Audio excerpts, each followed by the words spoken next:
Well, hey folks, it's your old pal, King Waspinator. Welcome back to Total Party Skills. Be sure to hit like and subscribe right down there.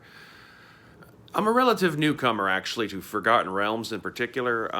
When AD&D 5th edition first came out, I was mostly doing homebrew type stuff for the first few times I ran it. But about 3 years ago, I guess now, I had picked up the Essentials kit on a lark right when it first came out.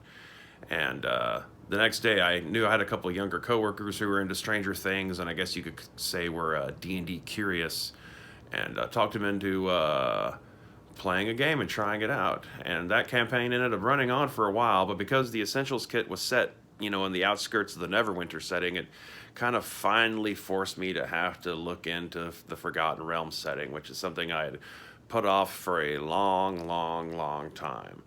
I only have so much room in my brain to keep track of like all these super intricate settings that are out there, and I've already devoted quite a good chunk of it to riffs, and I mean, like we do have to be able to function as adults out there in the real world. I mean, there's only so much information you can contain in your brain and all that kind of stuff. But Forgotten Realms, much like riffs, has stuff everywhere, and I've always felt I have a chief complaint about it is that it's oversaturated.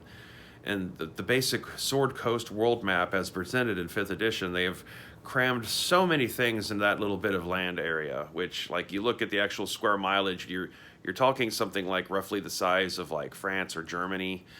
That not only has all these multiple little human kingdom city states, uh, with massive trade networks and roads in between them, nightly orders, multiple factions all kind of competing and working alongside each other, but also entirely other species that are also coexisting alongside them in different parts of the land. Like, you can't go more than like 25 miles in the Sword Coast without running into adventure. And from a game design point of view, that's great. You want your entire game map to be like that to a certain degree. There should be a few zones that are just like for the high level characters doing the epic thing to fight the big villain of the entire setting, kind of stuff. But most of the land mass that you're presenting, to the DMs and to the players. Through the DMs, should like have the potential that the game could start virtually anywhere, and there should be the option to be able to have low-level adventures in any given region, mid-level adventures in any given region, or high-level adventures in any given region.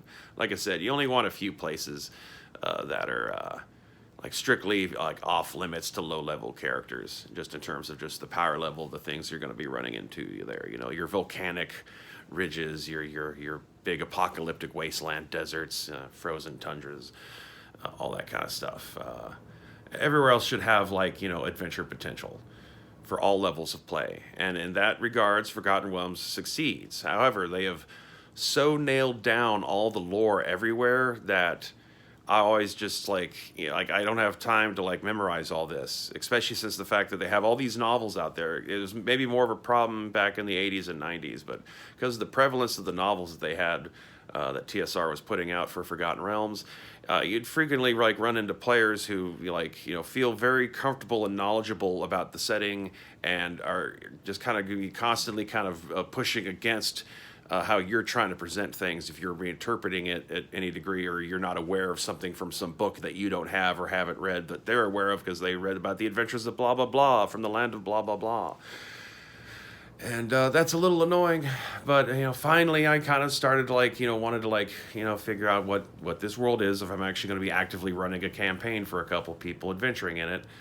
And so I started, dig through the limited amount of information that you can really actually get about the setting in the Sword Coast guide, and the adventure modules that I had at the time, and had to go to the good folks at Drive Through RPG to find what was in print. That still existed from back in the day, the old AD&D resources. I know 3rd edition had like a flourishing Forgotten Realms uh, community as well, but I felt like going back to the original source material, so to say, looking up the 1st and 2nd edition materials that have been put out. And so I've got like a middling little Forgotten Realms collection on the shelf over there now. Mostly kind of looking for the stuff that was left out of the fifth edition book. After reading what I have read, it's really made me realize just how lacking fifth edition's presentation of the setting is. I don't know if it's laziness, the not wanting to just have to just regurgitate the exact same information that had already been written before, lack of imagination, space saving, if they're paying people by the word or by the sentence or whatever their matrix is of how they're figuring out what their authors are do for their labor, having them write shorter texts that you then fluff out with a bunch of art and doing real things where you offset part of the text from the rest of the page to create even more space and all that kind of stuff that the D&D books do to actually like give you a thick book with a nice hardcover and beautiful art throughout it. It looks wonderful, but if you're actually really intending on running these games, what you actually want is information about the game world and the things within it.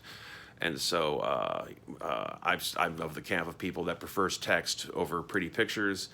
And old AD&D TSR products very much fall into that camp. The artwork sometimes is amateurish on the inside, but it just gives you so much information. And I've come to kind of find through my period of researching the setting and such that like 3 of my favorite subsettings of Forgotten Realms are entirely left off the primary map that 5th edition presents. And because these books are available in print from Drive-Thru RPG, and if you're like me, I like tabletop gaming as an analog experience. If I want to bring in too much technology, I might as well just be playing a video game. Is kind of my reasoning. So I tend to kind of take the rule of if I don't have a physical copy of the book that I can actually have at the table to reference there on the spot. I don't care if it's on a PDF or whatever else. Like I'm not considering it as canon to my own game, kind of a thing. But thankfully they do have a scattershot amount of things available for AD&D's Forgotten Realms, and the 3 of them are really have a lot of potential and are kind of hinted at a little bit in the text of the Sword Coast handbook. But you should look these up because there's things you can do with them. I'm going to start off with Elves of Evermeet. If you're looking for an all-elf setting, which for 5th edition, with the prevalence of elves they have in the setting, is quite, it would be easy to pull off and everyone still feel like they're playing something very different from everyone else. Well, Evermeet's a good spot for that, especially since they've, in the modern lore, have also apparently tied it so that it's touching upon the Feywild somehow. Like an easy thing I think to do is that since there's material in here about space elves, since this was all written around the time that Spelljammer was a hot commodity, you can actually use it to backdoor some Spelljammer stuff back into your D&D setting. In the Astramundi cluster book, one of the elf planets is basically just kind of like this collection of vines in space that's kind of growing out of like a green light and stuff like that. You can kind of say that maybe that's some sort of extrusional gateway from the Feywild, and through the Feywild you can still have some interchange back and forth between the elves and the Astramundi cluster and the elves on Toril, and it could even do something like if you're looking for a better way to fit some of the newer elf races into this setting that doesn't have a place really for stuff like Eladrin and Shadar Kai, you could have the Shadar Kai be space elves. And that's just how living out in space has changed them in the way that a lot of the space races of Spelljammer are similar to or just based upon the Underdark races that you normally find on a terrestrial set, Forgotten Realms setting. Like I said, it does mention a teensy little bit about Evermeet in the Sword Coast guide, but this gives you way more material. It's got several maps, suggestions of NPCs. As with all things, in terms of creature stats and specific NPC stats you find in AD&D books, the main thing that you actually need to figure out to change to make it compatible without having to do too much alteration is just to fix the AC value to match the modern ascending system. And all you got to do is just subtract whatever the AC it says in here is, subtract that number from 20, and now you got your modern AC. The end. So like all these are still actually rather back compatible without you having to really go to as much trouble as they make you think you have to in order to be able to use them with 5th edition rule sets. Dreams of the Red Wizards and the Land of Thay. Thay, you know, being like the homeland of like one of the most famous wizard cults in Forgotten Realms that has been featured in several of their adventure modules over the years, and yet for some reason they don't really give you a good solid description of where they're from or what they're like. Well, you know, this is one of the smaller, thinner books out there, but it's a really good read. Gives you a you know, good overview of their kingdom, the cities there, the peoples there. Gives you something else to do with gnolls, because they use gnolls a bit differently in Thay. Like, could be excused to bring in Sahuagin, or however the hell you're supposed to pronounce those shark people, because they're kind of off the coast there. It's right next to the Dragonborn kingdom, I want to say, from the 5th edition version, where the Dragonborn have been warped into Forgotten Realms. So, you know, like, it's kind of surprising that they've never really given it actually specific details. Plus, if you're like me and kind of have the thing of, like, you know, a properly managed fantasy civilization is probably lawful evil, well, here you have an example for a land you can have characters adventure around in that's ruled by lawful evil type people. So, and finally, you know, as much as people like might, you know, debate to whatever degree over, you know, whether or not Waterdeep or Baldur's Gate or Neverwinter is the better city for the Forgotten Realms, my favorite city after reading this book is Kalimport. It's wonderful. It's extremely dynamic. There's excuses for all sorts of different things to be going on within the city limits. Like, if you're actually looking for a city campaign that all really stays contained in the city, that you can, like, have characters of all different types and do all different sorts of adventures and lead all the way up to, like, your big epic level stuff at the end, Kalimport's a pretty good choice. It's kind of like a Turkish setting, more so than like an Arabian Nights setting. It's got elements of both, but it's not Al-Qadim. Part of it is referenced in that Baldur's Gate. They have like a little ghettoized Little Italy, Chinatown kind of section of Baldur's Gate that's actually based off of people from Kalimport. It's a major ocean-going port city along the same coastline, just a bit further south from Chult and stuff. If you're going to be using the Tomb of Annihilation and you know, just the characters can adventure around in the Chult Peninsula. Kalimport's actually not that far from it. It's just left off the primary maps they put in the books, or if you got the big map mat that they had.